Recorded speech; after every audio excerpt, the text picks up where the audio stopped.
The name of today's story is The Smallest Bread, the Biggest Reward. In a quiet little village, surrounded by tall green trees, lived a humble boy named Obiora Michael, but everyone simply called him Mike. Mike was the only child of his loving mother, Agnes. They didn't have much, but they had each other, and that meant the world. Every morning, Mike helped his mother with fetching water, sweeping the yard, and other house chores. Mike was a friendly child. He greeted everyone with a big smile. He was cheerful, respectful, and always ready to help. One day, the village buzzed with excitement.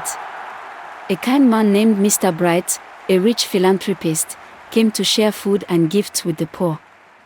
Children rushed to the village square where fresh loaves of bread were being shared from a big woven basket. Mike came quietly, like he always did. He didn't rush. He didn't push. He simply stood and watched as the other children grabbed the biggest, softest loaves they could find. And each time, only one loaf was left. The smallest one.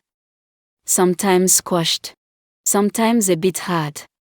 But Mike would smile, pick it up gently, as if it was the best bread in the world, and walk home happily. Mr. Bright noticed. Again and again, he watched. Mike, who never fought, never complained, never frowned. He always said, "Thank you," each time for the bread he got. Mr. Bright was deeply moved. So, he made a plan. Before the next sharing, he took the tiniest loaf and made it even smaller.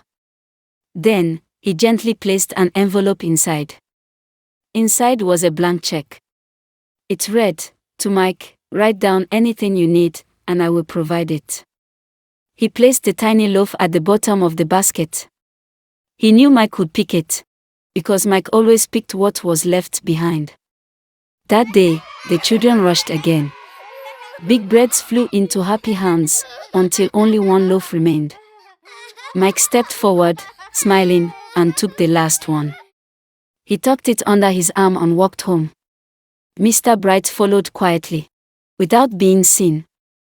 Back home, Mike greeted his mother cheerfully. "Let's eat together," he said. Just as they sat down to break the bread, there was a knock at the door. It was Mr. Bright. He smiled warmly.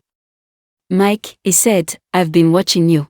I saw how you always let others go first. How you never fought. And how you always picked the smallest bread, with a thankful heart." He nodded at the loaf on the table. "Open it." Mike tore the bread carefully. An envelope fell out.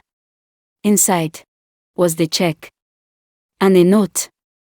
"For your patience. For your contentment. You are rich in character. Now, let me help you become rich in life too." Mike's eyes widened. Agnes covered her mouth in shock. Tears filled her eyes. Moral of the story. When you stay kind, even when others don't notice. When you choose patience instead of fighting. When you remain thankful, even with the smallest gift. Heaven, and kind people, will always take notice. And sometimes, the smallest bread carries the biggest blessing.